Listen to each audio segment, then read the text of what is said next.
2025 সালে পাকিস্তান ও সৌদি আরবের মধ্যে স্বাক্ষরিত চুক্তির মূল শর্ত ছিল একে অপরের নিরাপত্তা নিশ্চিত করা, অর্থাৎ দুদেশের কোনো একটির উপর হামলা হলে অন্য দেশ এই আক্রমণকে তার উপর হামলা হিসেবে গণ্য করবে এবং প্রথম দেশটির সাহায্যে এগিয়ে আসবে। এখন একই শর্তে এই জোটে তুরস্ক অন্তর্ভুক্ত হলে মধ্যপ্রাচ্য এবং দক্ষিণ এশিয়ার ক্ষমতার ভারসাম্য সম্পূর্ণ বদলে যেতে পারে। কেন কথা বলছি?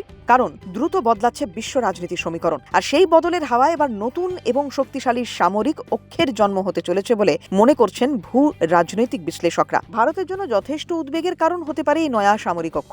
ব্লুমবার্গের একটি সাম্প্রতিক রিপোর্ট অনুযায়ী পাকিস্তান ও সৌদি আরবের মধ্যে স্বাক্ষরিত দ্বিপাক্ষিক প্রতিরক্ষা চুক্তিতে এবার তৃতীয় পক্ষ হিসেবে যোগ দিতে আগ্রহ প্রকাশ করেছে তুরস্ক। সামরিক বিশেষজ্ঞরা মনে করছেন এই তিনটি দেশ এক হলে এক ভয়ঙ্কর সামরিক জোট তৈরি হতে পারে। তুরস্কের টেপভ থিঙ্ক ট্যাঙ্কের বিশ্লেষক নিহাত আলী ওজনাকের মতে এই জোটে প্রত্যেকের ভূমিকা স্পষ্ট। তুরস্ক উন্নত সামরিক প্রযুক্তি, ড্রোন এবং অভিজ্ঞ সেনাবাহিনী, পাকিস্তান পরমাণু চুক্তি এবং ব্যালিস্টিক মিসাইল, সৌদি আরব পেট্রো ডলার অর্থাৎ বিরাট আর্থিক ক্ষমতা। এই তিনের সংযোগে যে শক্তি জোট তৈরি হবে তা কার্যত আমেরিকার নেতৃত্বাধীন নেটোর আদলে একটি ইসলামী নেটোর রূপ নিতে পারে বলে মনে করছেন সামরিক বিশেষজ্ঞরা।